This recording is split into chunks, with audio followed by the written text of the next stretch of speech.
guys are back on the Hater World. Here I got a special guest today, Stories with the Devil. I'm gonna let him introduce himself. Shadow from Looney's Gang. All right, check this out. So I know you've been busted a few times. I know your story, somewhat of it. But today we're gonna talk about the time that you went to prison for the very first time. So do you want to tell us what happened and what you went to prison for? Gun charges. Gun charges. All right. So how much time did you do that time you went to prison? For the gun charge itself, 18 with halftime. 18 months? 18 months with halftime. Okay. Talk to us about what led you that day to being arrested with a gun. It was basically wartime during that time. I mean, it was growing up in the 90s, and it was rough. I mean, you needed to carry a gun. I mean, you didn't know what was going on. I mean, I live right in the heart of someone else's neighborhood. I mean, two other people's neighborhoods. And I had to walk through their neighborhoods just to get to my homies' houses. I mean, it was rough. I mean, it was lethal. I had to steal cars just to get to the houses and stuff like that, just to have a good time. And during those times, it was rough. It was real rough. Okay, so I had fun though. I had a lot of fun. This was the 90s? Yes, it was. Okay, so how did you get pulled over, or how did the interaction come about with the police that they found a weapon on you?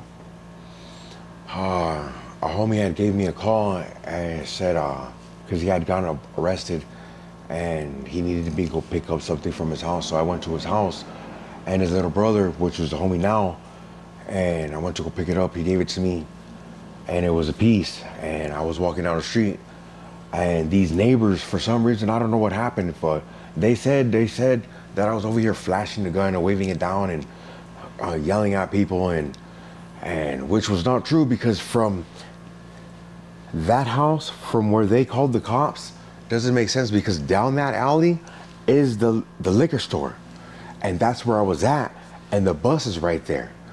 And the cops were already there before I got to the end of the alley. Like right at the end of the alley, the cops were already drawing on me. I was like, what? It didn't make no sense. Like I felt like I don't know.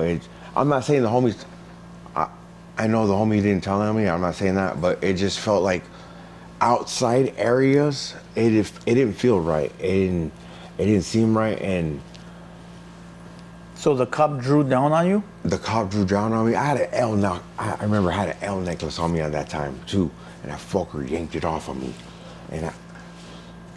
And what did he tell you? Get on the floor, put your hands behind your head. What was it like? He just drew down on me, fucking yanked off my chain, fucking threw me on the floor, and I was like, what the hell's going on? Like, I didn't even do anything wrong. And I was like, because I had the strap on me at the same time, and I was like, I'm not trying to get caught, like resist or anything, like, so maybe he's just tripping or something. And next thing you know, he searches me, freaking finds the gun on me and puts me in handcuffs and throws me in the back seat. Next thing you know, I got some witnesses pointing me out with the spotlight from another vehicle, from another cop car. Now, I think we got too ahead of ourselves. I didn't ask, what year did this happen and how old were you?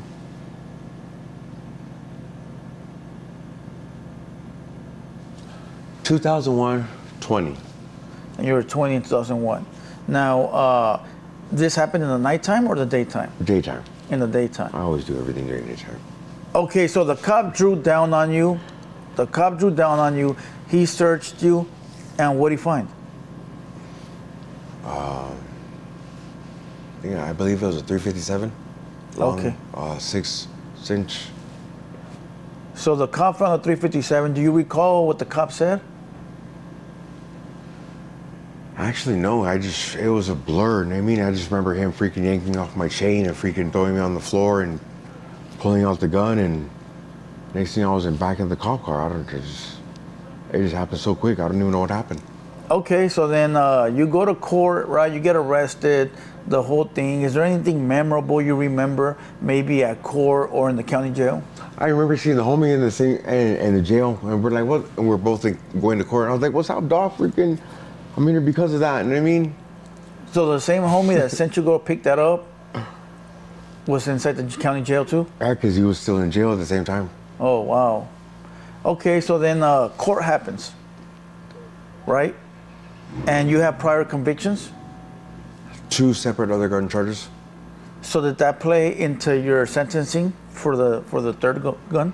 I believe it did because that's what sent me to prison. Okay, so was there a deal being offered, or how did that work? That was the deal. They just said they offered me 18 with half, and I took it. So I was like, okay. And you took it. Okay, did they offer you like county time or it's just prison? Just prison. That was the third time. That was your first time to prison? First time to prison. Where did you go to? What yard or what? I went to Wasco reception, and then from there I went to Soledad.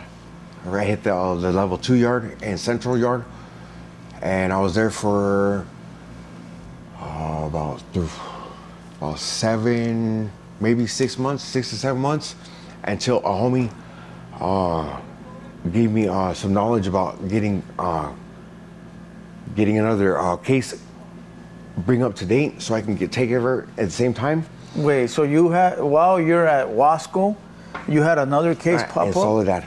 Okay, well, you went to Wasco first, and then you got transferred to Soledad, and then you had a case that popped up on you that was pending, and you're trying to clear that up? Exactly. Okay, so tell me how that happened. And so the homie gave me all the information so I can do I don't know the exact penal code or anything like that. He just did all the paperwork for me. And then I just mailed it in, and about 2 to 3 weeks later, I was back in LA County Jail facing my other charges that I had. Wait, you back? So you have been to LA County Jail before this? I have. Oh, okay. The homies had bonded me out and everything. Okay, so for some reason I thought your prison sentence was your first time being in trouble. It was not? No, I've been in trouble since juvenile. Okay, so then you said you were in Soledad. Now, Correct. 2 weeks later, you fill out the paperwork, you did all that. 2 weeks later, you get sent to LA County Jail. Correct. From prison, or did they wait till your prison sentence was over? No, I did some paperwork that some legal mail paperwork that the homie did for me that sent me back to prison so they can bring it back so they can do it at the same time. Oh, does that make sense? So some concurrent. So I did 2 terms in 1 term. Okay, so you went to LA County Jail, and how much time did they give you there? 2.5 years. 2.5 years, and you're already serving 18 months. So then from LA County Jail, they send you back to Soledad? Correct. So now you're sitting in Soledad, and now you got 2.5 years added to your 18 months. So now you got a total of what, 3.5 years to do, roughly? 4 years. 4 years? 4.5 was my max, I think. How was that reaction that now I went from 18 months to 4 years? Back then, I didn't really care. I had no responsibilities. I didn't care. I was just living for the L. I mean, I wanted to make a name for us in there. I wanted to be, I wanted to be out there because I was basically kind of the first one kind of going there, Okay. What was the Los Angeles charge for? Huh? What was the LA County charge for? It was for 245A, which is a great bodily harm / with a knife. Explain to me what happened there. I had borrowed a battery charger for my car because my battery had died, and overnight I left it charging. And when I woke up in the morning, the battery charger was gone. So I started tripping out, so waking out, like, what the hell is going, like, I owe these guys battery chargers because it's gone, shit like that. So what do I do? And I'm over here looking for it and everything. I'm over there asking them. They said they didn't even have it. They're over there, like, pretending that they never had it or anything like that. So the next thing you know, they're tripping on me, and they pull a knife out on me. So I'm like, what the hell? So I wrestle them, I take the knife from them and everything like that. So next thing you know, I'm running away from them because I don't even want to have problems because I live with them. So I'm like, so next thing you know, I called the homies and I was like, what's going on? Hey, pick me up, just like that. And before I even go back, the cops are even there, and then they blame everything on me. And I was like, so I ended up getting arrested. So when the homies drive by, they see me getting arrested. So I was like, damn. Damn. Yeah, it sounds like being at the wrong place at the wrong time. Or you could say the right place at the wrong time. Okay, fast forward back to Soledad. You did your entire time at Soledad? Correct. What level? The 2, 1, and 3 Okay. yard. Anything you recall that sticks out from your prison stint? I had fun. I could do whatever I wanted. I played how I want to play it as long as I played with the rules, and I had anything and everything I wanted, and all I wanted was weed, and I had weed every day. I was a pothead. I smoked every day. I had fun. I mean, I worked out, had fun, fucking kicked it with the homies. I mean, the southeast area was the deepest car, man. It was lovely. Even the homie from the area had the yard. He was like, Alvaro, it was lovely. It was fun. I had fun. Any memorable names that you recall that you met in there? I don't want to say any names, actually. Okay, no worries. Okay, no memorable moments as far as you having fun. I mean, that's it. What it is. Working out, having fun, playing handball, kicking in, freaking making hooch. I mean, they making bisto all the time. That was my hustle back then. It was just making freaking wine and slanging it to the blacks. And now you paroled in what year? I paroled in 2004, April of 2000. It was kind of funny because I got busted April 7th of 97. I didn't get out till April 7th of 97 was LA County. No, April 7th was juvenile, and then I got busted, and then I came back, but that was a different story. But anyways, let me fast forward to when I got busted was 2001 all the way to 2004. Yeah, that's what we're talking about Yes. now. Okay, so then you get out, you parole. What was the first thing you saw when you got out, or did? I actually went to my aunt's house, and I was kicking it and freaking. I came around maybe like about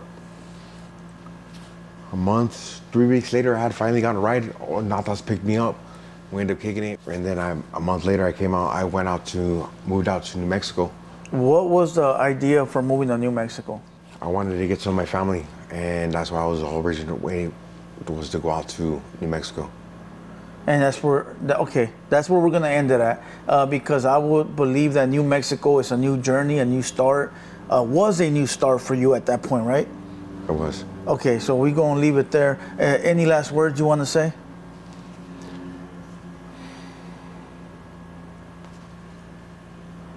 Everybody get your money, man. Get your paper. Get All your right. knowledge. Be thirsty for knowledge. L gang. All day.